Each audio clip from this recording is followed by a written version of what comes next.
నమస్తే న్యూస్ 24 తెలుగుకు స్వాగతం. వార్తల్లోని ముఖ్యాంశాలు ఇప్పుడు చూద్దాం.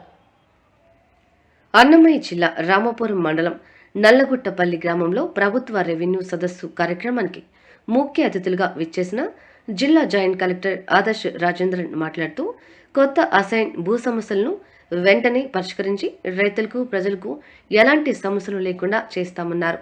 మండల తహసీల్దార్ ఎన్ రామాంజనేయులు మాట్లాడుతూ ప్రజల సమస్యలు మా దృష్టికి తీసుకువస్తే వెంటనే పరిష్కరిస్తామన్నారు.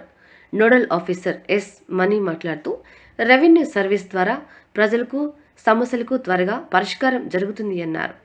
లెక్కరెడ్డిపల్లి మాజీ market committee chairman Madderevula Ramesh Reddy మాట్లాడుతూ కూటమి ప్రభుత్వం ద్వారా ముఖ్యమంత్రి చంద్రబాబు ఆదేశాల మేరకు మన మంత్రి మండపల్లి రాంప్రసాద్ రెడ్డి ఆధ్వర్యంలో ప్రజలకు అన్ని విధాల సహాయ సహకారాలు ఉంటాయన్నారు. నిర్ణయించడం జరిగింది. దానిలో భాగంగా ఇప్పటి వరకు ఈ మండలంలో ఉన్నటువంటి 12 రెవెన్యూ గ్రామాలకు గాను ఆ సదస్సులకు సంబంధించిన డేట్స్ అన్నింటినీ ముందుగా నిర్ణయించడం జరిగింది.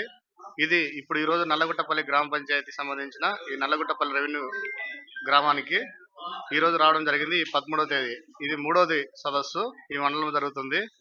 ఇప్పటి వరకు కూడా ఈ రెవెన్యూ సమస్యలకు సంబంధించి గతంలో గోపగుడిపల్లి రాజపల్లి గ్రామాలలో పూర్తి చేయడం జరిగింది.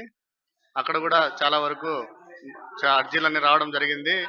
సుమారు ఒక్కొక్క గ్రామంలో 50కి పైన అర్జీలు రావడం జరిగింది. ఆ అర్జీలలో ప్రధానంగా ఈ ముటేషన్ సంబంధించిన ఇష్యూస్ మరియు ప్రొహిబిటెడ్ ప్రాపర్టీకి సంబంధించిన ఇష్యూస్, దాంతోపాటు ఫ్రీ హోల్డ్ జాబితాలో తొలగించాలని చెప్పి కోరుతున్నటువంటి ఇష్యూస్, కొన్ని స్వల్పంగా దారి సమస్యలు, ఏదైనా భూముల ఆక్రమణలకు సంబంధించినవి రావడం జరిగింది. ప్రధానంగా వచ్చినవి ఈ ఆర్ఓఆర్ సంబంధించిన ఇష్యూస్ మాత్రమే మాకు రావడం జరిగింది. వాటిని పరిష్కారం చేయడానికి ఏ రోజైతే కన్నా గ్రామ సభ అయిపోయిందో ఆ రోజు మొత్తం అన్నింటినీ మేము ఆన్లైన్ చేయడం జరుగుతుంది. ఆన్లైన్ చేసి వాటికి అర్జీదారులకు అర్జీ కూడా సంబంధించిన రిసిప్ట్ అందజేసి ఆ రిసిప్ట్లో ఏ రోజు మీకు ఎన్ని రోజులలో ఈ సమస్య పరిష్కారం అయ్యేదానికి ఒక ఎస్ఎల్ఏ పీరియడ్ కూడా పెట్టడం జరిగింది. ఆ ఎస్ఎల్ఏ పీరియడ్ అయ్యే లోపటికల్లా మీకు ఆ సమస్య పరిష్కారం కొరకు మా క్షేత్రస్థాయి సిబ్బంది మిమ్మల్ని ఫోన్ల ద్వారా పలకరించి అక్కడ మీ యొక్క ఫీల్డ్ను కూడా విజిట్ చేసి ఆ సమస్య ఏదైనా తెలుసుకొని వాటికి ఇక్కడ మండల స్థాయిలో పరిష్కారం అయ్యేటుంటే కన్నా ఇక్కడే పూర్తి చేస్తాము. లేకపోతే కన్నా జిల్లా స్థాయి కానీ డివిజనల్ స్థాయికి పోయేటుంటే కన్నా అక్కడికి రిపోర్ట్లు పంపించి పరిష్కారం చేయడానికి కృషి చేస్తాము. ఇవి కాకుండా మామూలుగా ఈ ఓల్డేజ్ పెన్షన్ ఎవరైనా సంవత్సరాలు పెన్షన్ బీసీ సార్ అవి కూడా ఏమైనా చేస్తున్నారా? పెన్షన్లకు సంబంధించి కూడా కొంతమంది అర్జీదారులు వస్తున్నారు. ఇది ప్రధానంగా రెవెన్యూ సంబంధించిన సదస్సు అయినప్పుడు కూడా పెన్షన్లకు సంబంధించిన వచ్చిన అర్జీలు మరియు హౌసింగ్ సంబంధించిన అర్జీలు కూడా వస్తున్నాయి. ఆ పెన్షన్ సంబంధించిన అర్జీలను మేము తీసుకొని ఆ సంబంధిత ఎంపీడీఓ గారికి అందజేయడం జరుగుతుంది. ఇక్కడ ఉన్నటువంటి ఇంజనీరింగ్ అసిస్టెంట్స్ మరియు వెల్ఫేర్ అసిస్టెంట్ల ద్వారా, పెన్షన్కి సంబంధించిన అయితే వెల్ఫేర్ అసిస్టెంట్ ద్వారా, హౌసింగ్ సంబంధించి వచ్చితే కన్నా ఇంజనీరింగ్ అసిస్టెంట్ ద్వారా ఎంపీడీఓకు సంబంధిత ఎంపీడీఓలకు మరియు హౌసింగ్ డిపార్ట్మెంట్కి అందజేయడం జరుగుతుంది. సార్ అడిగాం కదా, 1 బిల్ రావడం లేదు, ప్రీ హోల్డ్ ఉన్నట్టు, కానీ మన ఈ రీసర్వీలో జరిగినట్టు ఏమైనా అబ్జెక్షన్ ఉన్నాయి కదా, ఈ గ్రామ సభల ద్వారా పరిష్కారం అవుతాయా? తప్పకుండా పరిష్కారం అవుతాయి. వాటికి సంబంధించి ఏదైతే కన్నా రీసర్వే కంప్లీట్ అయిన గ్రామాలలో జాయింట్ ఎల్పిఎంస్గా ఉన్నటువంటి వాటికి ఈ 1 బిల్ అనేది రావడం జరగదు. జాయింట్ ఎల్పిఎం సంబంధించిన ఏదైతే కన్నా ఉన్నాయో వాటిని స్ప్లిట్టింగ్ చేయాల్సి ఉంటుంది. ఆ స్ప్లిట్టింగ్ ఆప్షన్ కూడా ఇవ్వడం జరిగింది. ఇప్పటికి మా విలేజ్ సర్వేలు అదే పనిలో ఉన్నారు.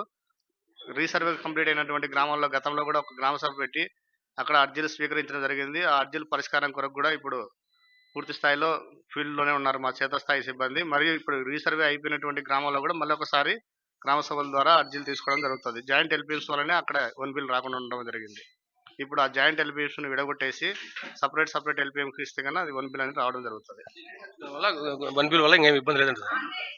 ఇప్పుడు ఆ 1 బిల్కి సంబంధించిన జాయింట్ ఎల్పిఎంస్ విడగొడితే కన్నా అవన్నిటిని క్లియర్ అవుతాయి.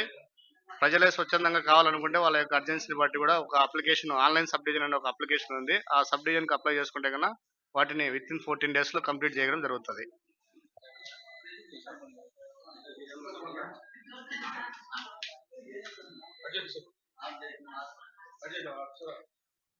ఇప్పుడు మన దగ్గర మన నోడల్ ఆఫీసర్ గారు ఉన్నారు, ఆయన అడిగి తెలుసుకో. అందరికి నమస్కారం. నా పేరు మణి, నేను నోడల్ ఆఫీసర్గా ఉన్నాను. ఇక్కడ జరిగే రెవెన్యూ సదస్సుల కార్యక్రమంలో ఏమేమి జరుగుతున్నాయి, ఏమేమి కార్యక్రమాలు అన్ని అబ్జర్వ్ చేస్తున్నాను. ఇక్కడికి వచ్చే రైతుల ద్వారా అర్జీలు తీసుకోవడము, అర్జీలని రిజిస్టర్లో మెయింటైన్ చేయడము, ఆ రిజిస్టర్ అయిన దాన్ని ఎంఆర్ఓ పరిశీలించిన తర్వాత దాన్ని ఆన్లైన్ చేయడం. ఏ సమస్యలు ఉన్నా కూడా ముఖ్యంగా నేను గమనించిన రెవెన్యూ సర్వీసులో ఈ మ్యూటేషన్స్ అని ఈ ఆన్లైన్లో ఎక్కడం లేదని ఇవన్నీ వస్తున్నాయి. అవన్నీ కూడా ఏ రోజుకి ఆ రోజు ఆన్లైన్లో ఎక్కించిన తర్వాత సార్ట్ అవుట్ చేయడము, ఏదైనా ఇక్కడ పరిష్కారం అయితే వెంటనే ఫీల్డ్ లెవెల్లో పరిష్కారం చేయించడము, తర్వాత తహసీల్దార్ దగ్గర కాకపోతే డివిజన్ లెవెల్ లేదా కలెక్టర్ లెవెల్లో పరిష్కరించేదానికి మార్గం చూస్తున్నాము. సో ఇవన్నీ కూడా రైతులు కూడా ఇక్కడ వచ్చే అందరూ కూడా ఏ సమస్య అయినా కానీ, భూ సమస్య కానీ, ఇంటి సమస్య కానీ, లేదా పట్టాలు లేని వాళ్ళకి అందరూ కూడా పెన్షన్స్ కూడా అందరు తీసుకునేసి ఆ కన్సర్న్ డిపార్ట్మెంట్లకి అర్జీలు పంపిస్తున్నాము. సో ఈ విధంగా రైతు సదస్సులో మన రెవెన్యూ సదస్సుల్లో భాగంగా సక్రమంగా జరుగుతున్నాయని చెప్తున్నాను. Thank you. ఇప్పుడు మన మాజీ market committee chairman Ramesh Reddy గారితో రామాపురం మండలంలో రెవెన్యూ సదలకు వచ్చిన నల్గొండపల్లె పంచాయతీకు రెవెన్యూ సదకు వచ్చిన అధికారులకు, ఇక్కడ వచ్చిన ప్రజలకు అందరికీ నా ధన్యవాదాలు. ఈ సదస్సు అనేది చాలా కాలం నుంచి ఎదురు చూస్తున్న సమస్య. ఎందుకంటే ప్రజలు వచ్చి ఆఫీస్ చుట్టూ తిరుగుతున్నారు. ఇప్పుడు ప్రజలు ఆఫీస్ చుట్టూ తిరగకుండా గ్రామం చుట్టూ గ్రామ సచివాలయాల దగ్గరికి వచ్చి వాళ్ళ పరిష్కారం చేసేదానికి తెలుగుదేశం ప్రభుత్వము ముఖ్యంగా ఈ కార్యక్రమము చేపట్టడం జరుగుతుంది. ఎందుకంటే చాలా మంది ముసలోళ్ళ పేర్లతో, పెద్దోళ్ళ పేర్లతో భూములు ఉన్నాయి. వాళ్ళు మనం ఎంఆర్ఓ చుట్టూ తిరగాలన్నా చాలా సమస్య అవుతుంది.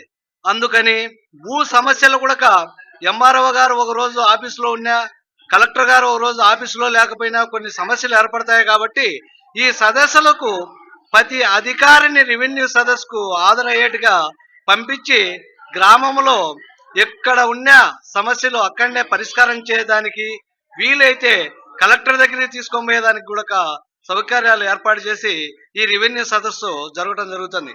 ముఖ్యంగా ఈ గ్రామంలో ప్రీ వరల్డ్ భూములు అనేటివి కొన్ని జరిగినాయి.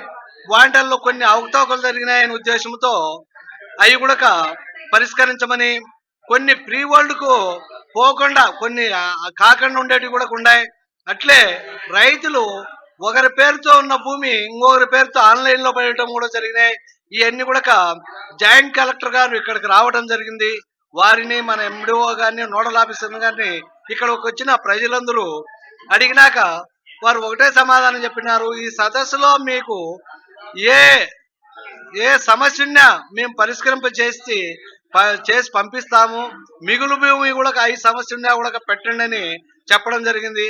ఇక్కడ వచ్చిన జేసీ గారు అన్నిటికీ మేము ఎలాంటి సమస్యలు లేకుండా చేస్తామని చెప్పడం జరిగింది.